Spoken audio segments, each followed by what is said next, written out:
The Texas sun burned down on the small homestead where Sarah Mitchell knelt beside her husband's grave. The wooden cross she had hammered into the hard earth 3 days ago already showed signs of weathering. Her calloused hands shook as she placed wildflowers at the base of the marker. "Thomas," she whispered to the mound of dirt, "I don't know how I'm going to do this alone." Her 8-year-old son, Timothy, sat on the porch steps, his legs swinging back and forth. The boy hadn't spoken much since the fever took his father. Sarah could see the confusion in his young eyes every time he looked toward the empty fields that Thomas used to work. The drought had been going on for months. Their crops had withered and died, leaving them with barely enough food to last another week. Thomas had been planning to ride into town to find work, but the sickness came too quickly. Now Sarah faced a choice that no mother should have to make. The nearest town was Sweetwater, 30 miles away across dangerous territory. Comanche war parties had been seen in the area, and traveling alone with a child was almost certain death. But staying meant slow starvation. The few neighbors they had were struggling just as badly with nothing extra to share. Sarah stood up and brushed the dirt from her black dress. She had been wearing the same morning clothes for 3 days, and they smelled of sweat and desperation. Walking back to the house, she saw Timothy watching her with those big brown eyes that reminded her so much of Thomas. "Mama," the boy said quietly, "are we going to die too?" The question hit Sarah like a physical blow. She sat down beside her son and pulled him close.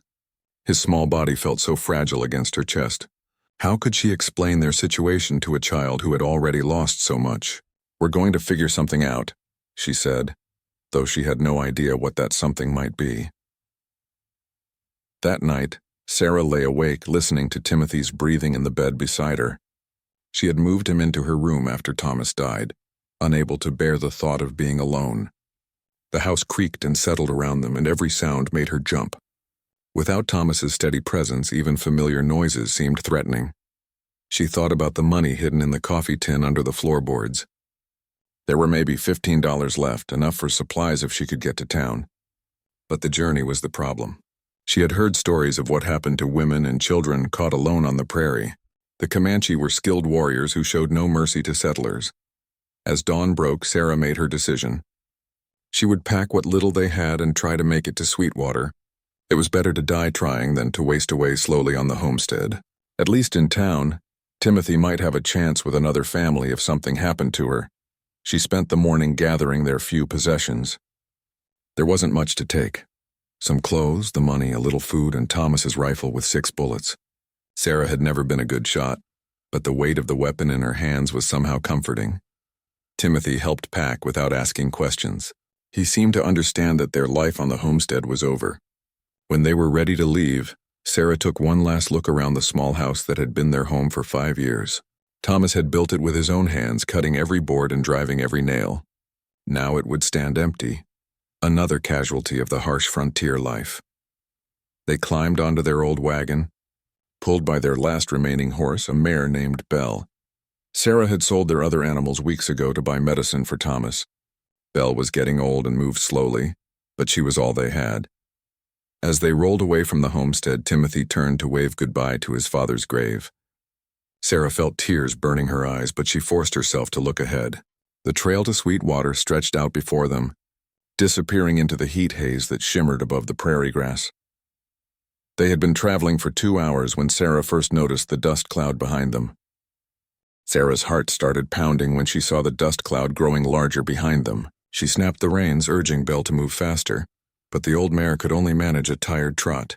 The wagon wheels bumped and bounced over the rough ground, making Timothy grab onto the side to keep from falling off.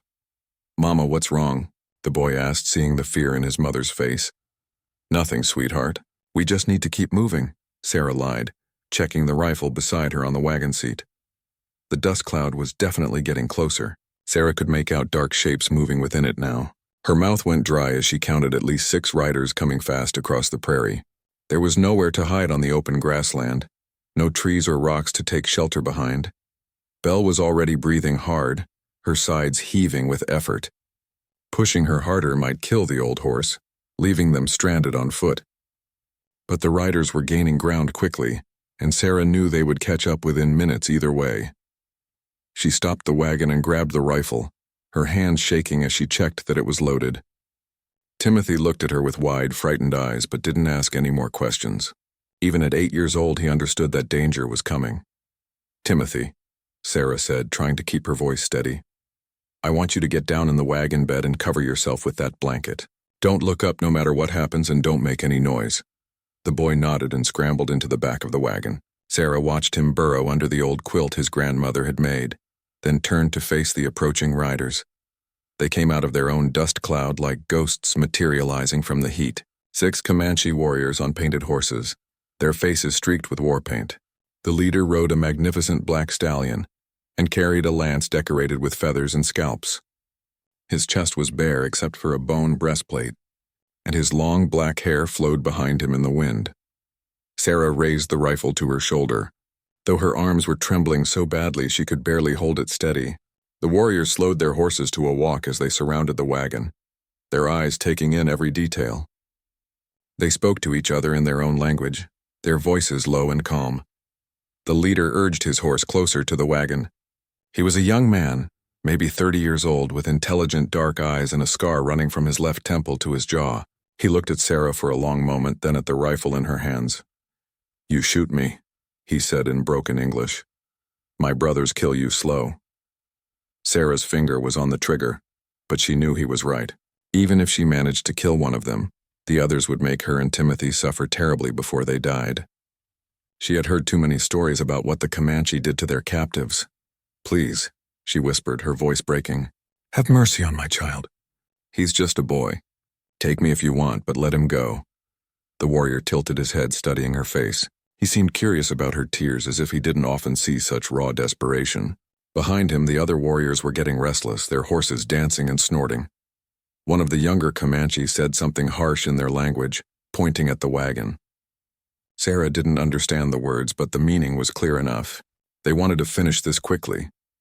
The leader held up his hand for silence, never taking his eyes off Sarah. He seemed to be thinking about something, weighing different choices in his mind. The seconds stretched out like hours while Sarah waited for him to decide their fate. Finally, he spoke again in English, his words careful and deliberate. "Why you travel alone? Where your man?" "Dead," Sarah said simply. 3 days ago. Fever took him." The warrior nodded as if this explained everything. On the frontier, death was a constant companion. Everyone knew what it meant to lose family to sickness, accident, or violence. You go where? Sweetwater. Looking for work. For food. The leader turned and spoke rapidly to his companions in Comanche. Sarah caught a few words she recognized but couldn't follow the conversation. The other warriors didn't look happy with whatever he was saying. One of them, an older man with gray streaks in his hair, argued back forcefully. While they talked, Sarah kept the rifle pointed in their general direction, though she knew it was useless. Her arms were getting tired from holding the heavy weapon, and sweat was running down her back despite the cool morning air. Timothy hadn't moved under the blanket, but Sarah could see it rising and falling with his quick, frightened breathing. She prayed silently that whatever happened, it would be over quickly for the boy. The argument among the warriors seemed to be getting more heated. The older man pointed at Sarah and Timothy's hiding place, his voice rising. But the leader remained calm, his tone firm but respectful. Sarah realized that some kind of debate was taking place about what to do with them. Suddenly, the discussion stopped. All 6 warriors turned to look at something behind the wagon. Sarah twisted around to see what had caught their attention, and her blood turned to ice. Another dust cloud was approaching from the direction they had come, and this one was much larger than the first. The second dust cloud was massive, spreading across the horizon like a brown curtain. Sarah felt her stomach drop as she realized what it meant. This wasn't another small war party. This was a full Comanche raiding band, maybe 50 or 60 warriors, and they were heading straight for the wagon. The 6 warriors around her began talking urgently among themselves. Even they seemed concerned about the approaching riders. The older warrior who had been arguing with the leader now pointed frantically at the dust cloud, his voice sharp with worry. Sarah understood enough to realize that these 6 men were scouts, sent ahead of the main war party to look for targets, but something had gone wrong with their timing. The main force was supposed to be miles away, not breathing down their necks. The leader of the scouts made a quick decision. He barked orders to his men, who immediately began preparing for the arrival of the larger group. 2 of them rode out to meet the approaching warriors, probably to explain the situation. The others repositioned themselves around the wagon, but their whole attitude had changed. Before, they had been predators, sizing up easy prey. Now they looked like men caught in an awkward situation, unsure how to explain why they hadn't already finished their business with the lone woman and child. "Get down," the leader said to Sarah, motioning for her to lower the rifle. Sarah hesitated for a moment, then slowly lowered the weapon. She was trapped between two bad choices, but at least this warrior had shown some restraint so far. Maybe he would continue to protect them when the others arrived. The main war party thundered up in a cloud of dust and war cries. Sarah had never seen so many mounted warriors at once. They filled the prairie around the wagon, their painted horses snorting and pawing the ground. The noise was deafening, a mixture of shouting voices, pounding hooves, and rattling weapons. At the center of the group rode a massive warrior who was clearly the war chief. He was older than the scout leader, maybe 50, with gray braided into his long black hair. His face was painted in red and black stripes, and he wore a full headdress of eagle feathers. Scars covered his chest and arms, telling the story of many battles. The war chief rode straight to the scout leader and began speaking in rapid, angry Comanche. Sarah couldn't understand the words, but his tone made it clear that he was not happy. He gestured at the wagon, at Sarah, and at the hidden form of Timothy under the blanket. Other warriors began circling the wagon, their voices rising as they added their opinions to the discussion. Sarah caught glimpses of their faces, some curious, some angry, some eager for violence. A few of the younger ones were already reaching for their weapons. Under the blanket, Timothy was completely still now. Sarah prayed that he would stay hidden no matter what happened. If the warriors discovered him, their situation would become even more dangerous. The argument between the war chief and the scout leader grew more heated. The scout was standing his ground, gesturing respectfully but firmly as he explained something. Sarah noticed that several of the other scouts were backing him up, nodding and adding their own comments. Suddenly, a young warrior near the back of the group let out a war cry and charged his horse toward the wagon. Sarah screamed and threw herself protectively over the spot where Timothy was hiding. She expected to feel the impact of a lance or tomahawk at any moment, but the blow never came. The scout leader had spurred his horse forward and caught the young warrior's arm, stopping him just short of the wagon. The two men struggled for a moment, their horses dancing and bumping against each other, before the war chief roared an order that froze everyone in place. The young warrior backed away, but his eyes were still fixed on Sarah with obvious bloodlust. Several of his friends looked equally eager to start the killing. Sarah realized that she and Timothy were balanced on a knife's edge, with their lives depending on the outcome of a political struggle she couldn't understand. The war chief rode closer to the wagon and looked down at Sarah with cold, calculating eyes. When he spoke, his English was much better than the scout leader's. "Woman, you tell me why I should not kill you now." Sarah's mouth was so dry she could barely speak. She forced herself to look up at the painted warrior, though every instinct told her to look away from those merciless eyes. "I have nothing you want," she said, her voice barely above a whisper. "No gold, no weapons worth taking. Just a dying horse and a hungry child." The war chief considered this for a moment. Around them, the other warriors waited for his decision. Sarah could feel their tension, their eagerness for violence held in check only by their leader's authority. "Child," the war chief said, his head tilting slightly. Sarah's heart sank. She had hoped to keep Timothy hidden, but now she had revealed his presence herself. There was no taking back the words. "My son," she said. 8 years old. His father just died of fever." The war chief made a gesture and one of his warriors moved toward the blanket where Timothy was hiding. Sarah started to protest, but a look from the war chief silenced her. The warrior grabbed the edge of the quilt and yanked it away. Timothy lay curled in a ball in the wagon bed, his eyes squeezed shut. When the blanket disappeared, he opened them slowly and found himself staring up at a circle of painted faces. To his credit, the boy didn't cry or scream. He just lay very still, watching the warriors with wide, frightened eyes. The war chief studied Timothy for a long moment. Something in the boy's brave silence seemed to interest him. He spoke a few words in Comanche and several warriors laughed. But it didn't sound like cruel laughter. If anything, it sounded almost respectful. "Brave boy," the war chief said in English. "Not cry like baby." Timothy still didn't speak, but he sat up slowly in the wagon bed. Sarah wanted to pull him close, to shield him with her own body, but she was afraid that any sudden movement might trigger the violence that hung in the air like smoke. The war chief turned back to the scout leader and said something in their own language. The scout nodded and responded, his tone more confident now. Sarah sensed that the immediate danger might be passing, but she didn't dare hope for too much. Then the war chief did something that surprised everyone, including his own warriors. He dismounted from his horse and walked to the side of the wagon where Sarah sat frozen with fear. The war chief stood beside the wagon, close enough that Sarah could smell the bear grease in his hair and see every detail of his war paint. He was even more intimidating up close, but something in his dark eyes had changed. The cold calculation was still there, but now it was mixed with something else, perhaps memory or recognition. He reached out slowly and touched the black fabric of Sarah's mourning dress. The gesture was not threatening, but almost gentle, as if he were examining something familiar. "Black clothes," he said in English. "You mourn for dead husband." Sarah nodded, not trusting her voice. Around them, the other warriors watched this strange interaction with growing confusion. Even the scout leader looked puzzled by his chief's behavior.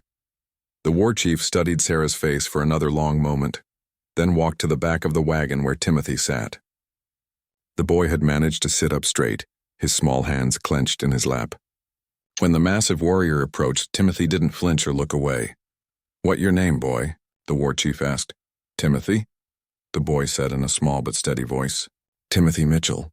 The war chief nodded as if approving of the boy's courage. He said something in Comanche to his warriors, and several of them dismounted as well. Sarah's heart started racing again, thinking they were preparing for an attack. But instead of reaching for weapons, they began walking in a wide circle around the wagon. The scout leader rode up beside the war chief and spoke urgently in their own language.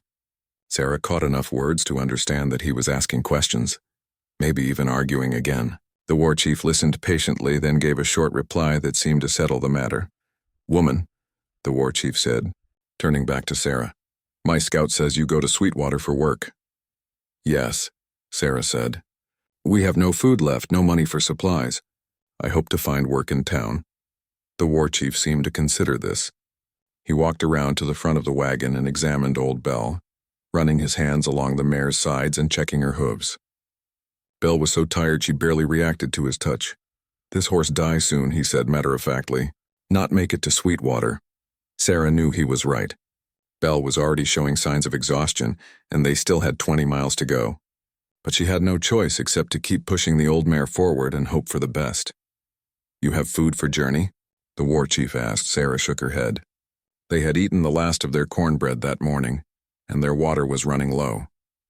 She had been counting on reaching Sweetwater before nightfall, but at Belle's slow pace that was looking impossible. The war chief spoke to his warriors in Comanche. One of them, a younger man with a friendly face, rode up leading a pack horse loaded with supplies. He untied a leather bag from the horse's back and handed it to the war chief. "Food," the war chief said, placing the bag in the wagon beside Timothy. "Water, too."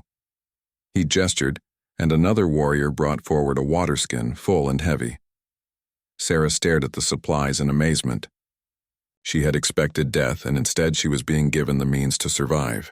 It made no sense according to everything she had heard about the Comanche. "Why?" she asked.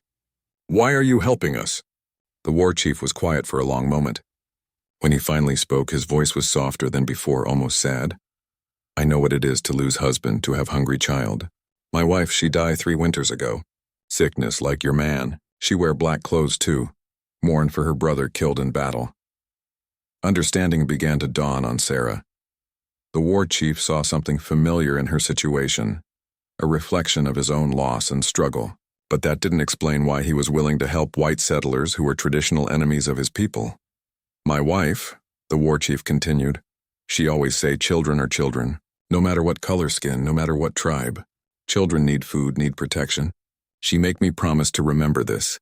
He reached out and touched Timothy's hair gently. The boy didn't pull away, though he was clearly still frightened. "Your boy remind me of my son at that age. Brave but scared, trying to be man when still just child."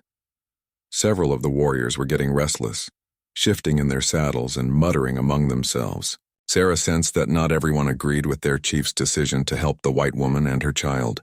The young warrior who had tried to charge the wagon earlier was especially vocal in his complaints. The war chief noticed the grumbling and turned to address his men in Comanche. His voice carried clear authority, and the complaints quickly stopped. But Sarah could see that the issue wasn't completely settled. Some of these warriors would need more convincing. The scout leader rode up and spoke quietly to the war chief. Sarah couldn't hear the words, but she saw the older man nod thoughtfully. Then both warriors looked at her with expressions she couldn't read. "Woman," the war chief said, "you cannot travel alone to Sweetwater. Too dangerous. Other war parties on the move, not all so understanding." Sarah felt a chill of fear. If there were other Comanche groups in the area, she and Timothy would never make it to safety on their own. But she didn't understand what alternative the war chief was suggesting. "My scout leader, White Wolf, he says there is army patrol 2 days north of here. Soldiers from Fort Richardson. They escort you to town if you find them." "But how would we find them?" Sarah asked. "And what if we can't?" The war chief looked at White Wolf, who nodded as if they had already discussed this possibility. "White Wolf will guide you," the war chief said. "He take you to soldiers, make sure you safe." This announcement caused an immediate uproar among the other warriors. Several of them rode closer, shouting protest in Comanche. The young warrior who had wanted to attack earlier was particularly angry, gesturing wildly as he argued with his chief. Sarah couldn't understand the words, but the meaning was clear. These men thought their leader was making a terrible mistake by helping the enemy. They had probably lost friends and family members to white settlers and soldiers. Showing mercy to Sarah and Timothy went against everything they believed about warfare and survival. The argument grew more heated. Some warriors were even reaching for their weapons, though Sarah wasn't sure if they meant to threaten her or their own chief. The situation was spinning out of control, and she could see that the war chief's authority was being seriously challenged. Then Timothy did something that surprised everyone, including his mother. The 8-year-old boy stood up in the wagon bed and spoke in a clear, strong voice. "Please don't fight because of us," Timothy said, his young voice carrying clearly across the prairie. "If you want to kill us, just do it quick. But don't hurt each other." The warriors fell silent, staring at the small boy who had just spoken with such unexpected dignity. Even the angriest among them seemed surprised by Timothy's words. Sarah felt a surge of pride mixed with terror at her son's courage. The war chief looked at Timothy with something approaching respect. He spoke a few words in Comanche, and several warriors nodded. The boy's simple plea had somehow diffused the immediate tension, giving everyone a moment to step back from the edge of violence. "You have wise son," the war chief said to Sarah. "He understand that fighting among brothers is worse than death." White Wolf, the scout leader, dismounted from his horse and walked over to the wagon. He looked up at Timothy with curious eyes, as if seeing the boy in a new light. "How old you say?" White Wolf asked in his broken English. 8, Timothy replied, still standing straight despite his obvious fear. White Wolf turned to the war chief and spoke rapidly in Comanche. Sarah caught a few words that sounded like questions, but she couldn't follow the conversation. The war chief listened, then nodded thoughtfully. "White Wolf asked if your boy know how to ride horse," the war chief translated. Timothy looked confused. "A little bit. Papa taught me on our old gelding before he got sick." Sarah felt a new wave of worry. Why were they asking about Timothy's riding ability? She had assumed that if the warriors decided to help them, they would continue with the wagon. But horses could travel much faster than Old Bell could pull their heavy load. The war chief and White Wolf continued their discussion, occasionally glancing at Timothy and Sarah. Other warriors joined the conversation, their voices calmer now than during the earlier argument. Sarah sensed that some kind of plan was taking shape, but she couldn't tell what it involved. Finally, the war chief turned back to them with what might have been a smile beneath his war paint. "We have solution," he said. "White Wolf take you to army patrol, but not in wagon. Too slow, too dangerous.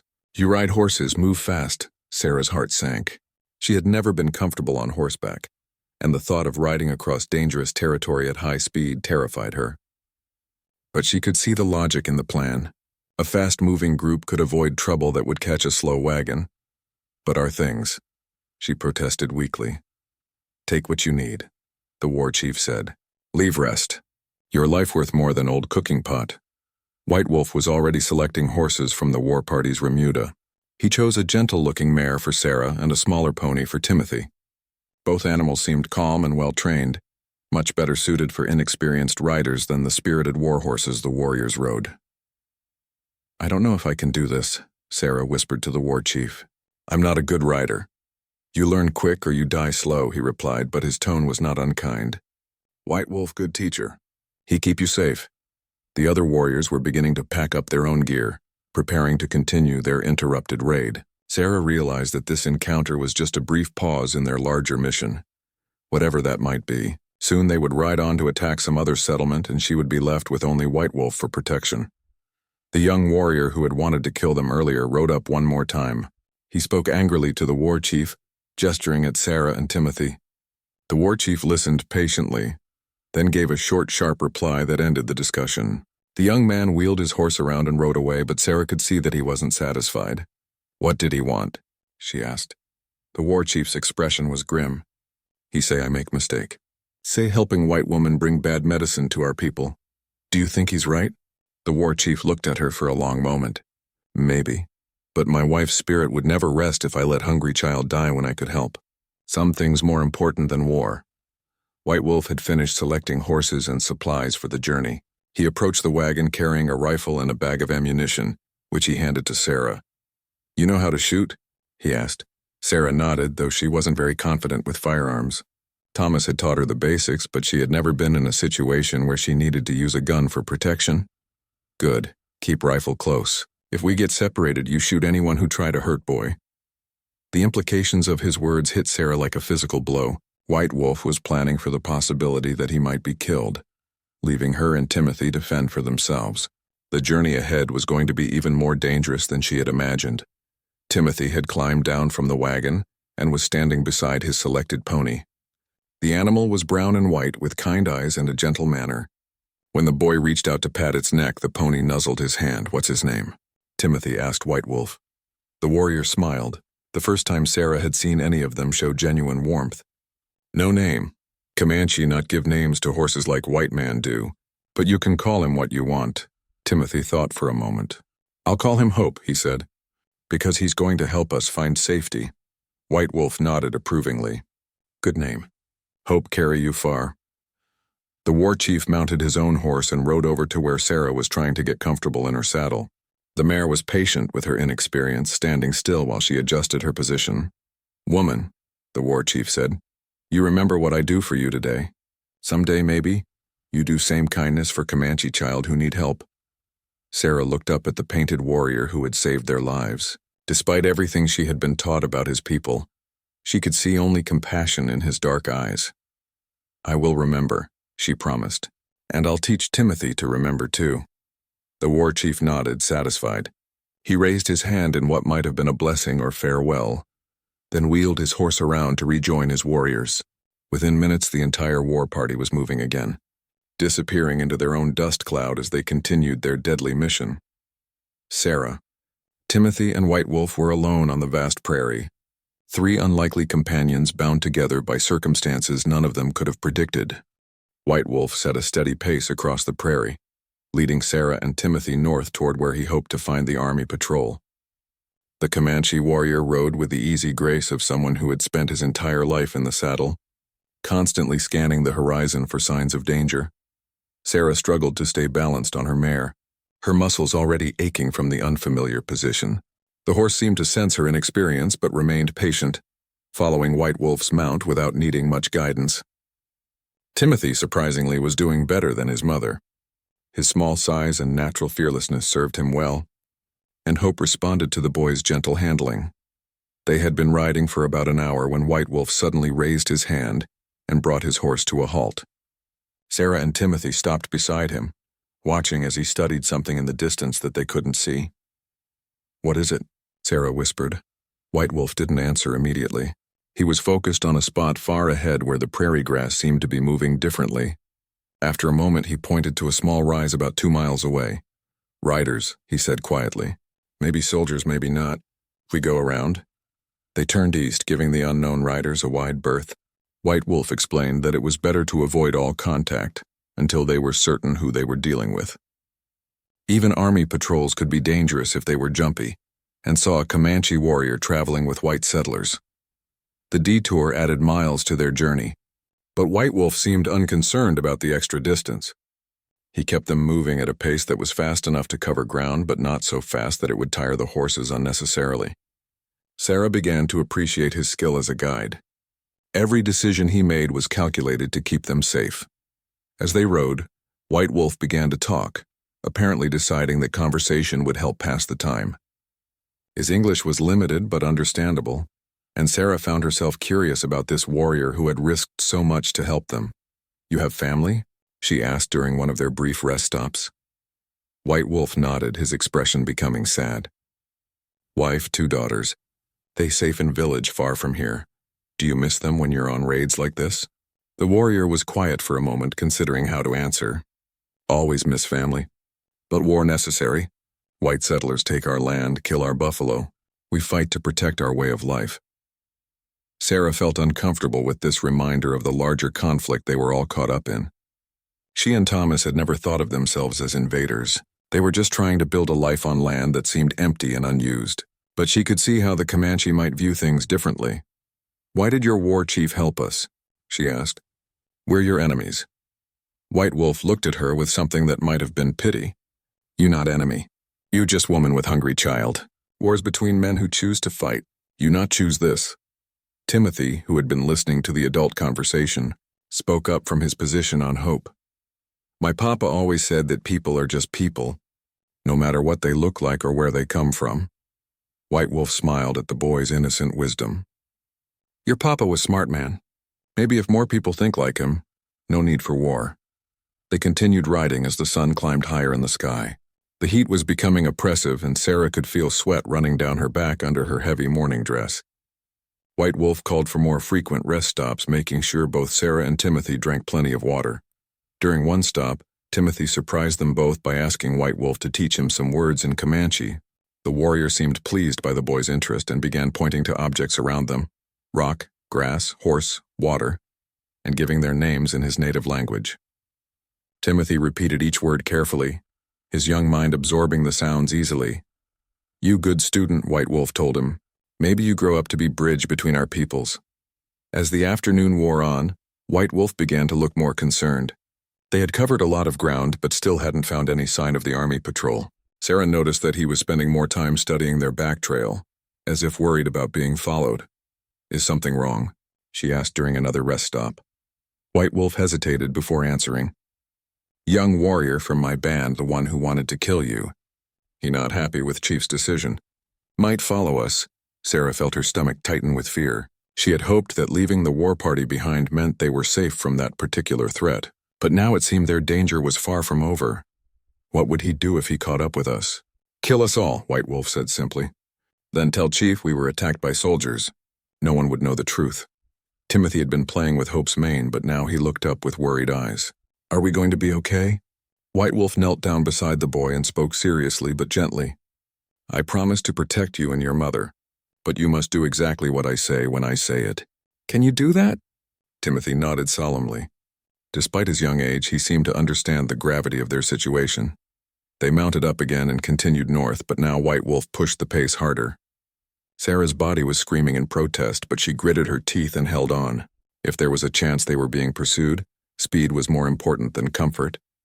The sun was starting to sink toward the horizon when White Wolf finally saw what he had been looking for. In the distance, smoke was rising from what appeared to be a small campfire. Through his keen eyes, he could make out the dark shapes of horses and men. "Soldiers," he announced with relief. "Army patrol, just like Chief said." But as they got closer, Sarah could see that the situation was more complicated than White Wolf had expected. There were soldiers around the fire, but there were also civilians, men, women, and children who looked like settlers. It appeared to be some kind of evacuation convoy. White Wolf stopped them about a quarter-mile from the camp and studied the scene carefully. Sarah could see why he was being cautious. A lone Comanche warrior approaching an army camp with white settlers would be an extremely delicate situation. Even though he was trying to help them, the soldiers might shoot first and ask questions later. "I cannot go closer," White Wolf said finally. "Too dangerous for me. You must go alone." Sarah felt a surge of panic. After hours of relying on White Wolf's guidance and protection, the thought of approaching the soldiers without him was terrifying. But what if they don't believe our story? What if they think we're lying about you helping us? White Wolf reached into his saddlebags and pulled out something wrapped in soft leather. He unwrapped it carefully, revealing a silver medallion on a chain. The metal was polished smooth, and Sarah could see that it bore some kind of military insignia. "This belonged to Army officer," White Wolf explained. "My father took it in battle many years ago." "You give to soldiers, tell them White Wolf sends message of peace." Sarah took the medallion with trembling hands. It felt heavy and important, like a talisman that might keep them safe. "What should I tell them about you?" "Tell truth. Say Comanche warrior help you because your child remind him of his own son. Say sometimes even in war there is room for mercy." White Wolf helped Timothy down from Hope and lifted the boy onto Sarah's horse behind her. The mare shifted slightly under the extra weight but didn't protest. "Take boy to soldiers," White Wolf said. "Tell them to escort you to Sweetwater. You will be safe there." Sarah looked at the warrior who had saved their lives, knowing this might be the last time she ever saw him. "How can I ever thank you?" White Wolf smiled and touched Timothy's hair one last time. "Raise boy to be good man. Teach him that all people have hearts that can feel pain and joy. That is thanks enough." He stepped back and slapped the mare's rump, sending Sarah and Timothy toward the army camp. As they rode away, Sarah turned to look back one more time. White Wolf was still watching them, a solitary figure against the darkening sky. But behind him, barely visible in the gathering dusk, Sarah thought she saw another rider approaching fast across the prairie. Sarah urged the mare forward as fast as she dared, with Timothy clinging to her waist. Behind them, she could hear the sound of hoofbeats growing louder. Whether it was the angry young warrior or someone else, she didn't want to find out. Their only hope now was to reach the army camp before whoever was following them could catch up. The soldiers saw them coming long before they arrived. Sarah could see men grabbing rifles and taking defensive positions around the camp. A sergeant stepped forward with his weapon raised, shouting for them to halt and identify themselves. "Don't shoot," Sarah called out as loudly as she could. "We're settlers. We need help." The sergeant kept his rifle trained on them but allowed them to come closer. Sarah could see the suspicion in his eyes as he tried to make sense of two people on one horse, approaching from the wrong direction. "Where did you come from?" he demanded. "And where are the rest of your people?" Sarah dismounted carefully, helping Timothy down beside her. The boy stayed close to his mother, overwhelmed by all the armed men surrounding them. "We were traveling to Sweetwater when we were stopped by a Comanche war party," Sarah explained quickly. "One of their warriors helped us escape and told us to find you." The sergeant laughed harshly. "Comanche helped you? Lady, you must think we're fools. Indians don't help white folks." Sarah pulled out the silver medallion White Wolf had given her. "He told me to give you this. Said it would prove his message of peace." The sergeant's expression changed when he saw the medallion. He took it from Sarah's hands and examined it closely, his eyes widening as he recognized the insignia. "Where did you get this?" he asked, his voice much more serious now. "The warrior gave it to me. He said his father took it in battle many years ago." An older officer approached, drawn by the commotion. When the sergeant showed him the medallion, the captain's face went pale. "This belonged to Lieutenant Morrison," the captain said quietly. "He was killed at Adobe Walls 15 years ago. I served with him." The captain looked at Sarah with new interest. "You say a Comanche warrior gave this to you? And helped you escape?" Sarah quickly told the whole story, from Thomas's death to their encounter with the war party to White Wolf's guidance. The soldiers listened with growing amazement, clearly struggling to believe such an unlikely tale. "There's more," Sarah said urgently. "White Wolf warned us that we might be followed by a hostile warrior from his own band, someone who disagreed with his chief's decision to help us." As if summoned by her words, a war cry echoed across the prairie. Everyone turned to see a lone Comanche warrior racing toward the camp, his lance raised high above his head. Even in the fading light, Sarah could see the fury on his painted face. "That's him," she cried. "That's the one who wanted to kill us." The soldiers immediately formed a defensive line, but the captain held up his hand to prevent them from firing. "Hold your positions," he ordered. "Let's see what he wants." The young warrior pulled up just outside rifle range and began shouting in Comanche. His voice carried clearly across the distance, filled with rage and accusation. Though none of the soldiers understood his words, his hostile intent was obvious. "He's calling for White Wolf to show himself," Sarah said, though she didn't actually understand Comanche. Somehow, though, she knew that's what was happening. From somewhere in the gathering darkness came an answering call. White Wolf rode into view, approaching slowly with his hands visible and empty of weapons. The two Comanche warriors faced each other across the no-man's land between the camp and the prairie. The argument that followed was fierce and passionate. The young warrior gestured repeatedly at the army camp, clearly demanding that White Wolf abandon his protection of the white settlers. White Wolf's responses were calmer but equally firm. Sarah could tell that he was refusing to back down despite being outnumbered and far from his own people. Timothy tugged at his mother's dress. "Mama, is White Wolf going to be okay?" Sarah didn't know how to answer. The two warriors were still arguing, but she could see that the younger man was growing more agitated. His horse danced nervously under him, and his grip on his lance was tightening. Suddenly, the young warrior let out another war cry and charged directly at White Wolf. The older warrior was ready for the attack, wheeling his horse aside at the last moment and drawing his own weapon. The two men clashed in a thunder of hoofbeats and ringing steel.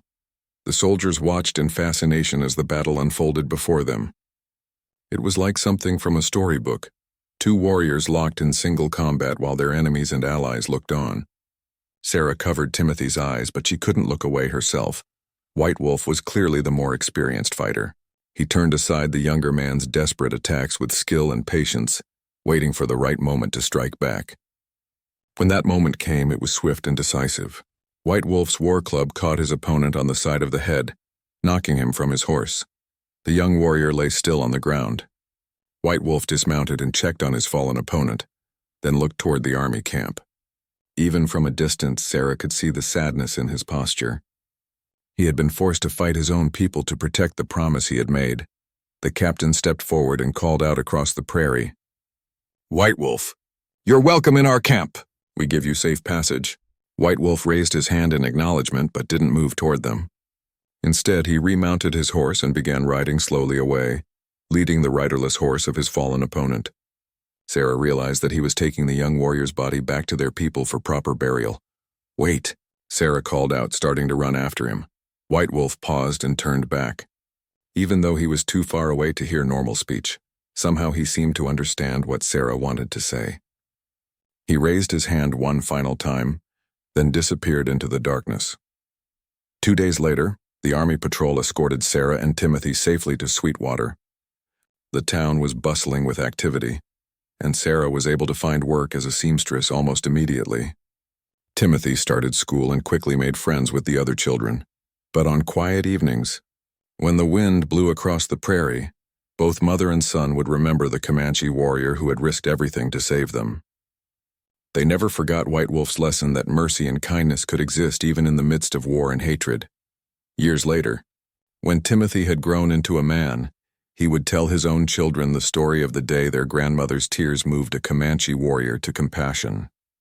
The story became a family legend, passed down through generations as a reminder that humanity could triumph over conflict when people chose to see each other as more than just enemies. And sometimes, on very clear nights, Timothy would swear he could still hear the echo of hoofbeats on the wind, carrying the spirit of White Wolf across the endless Texas sky.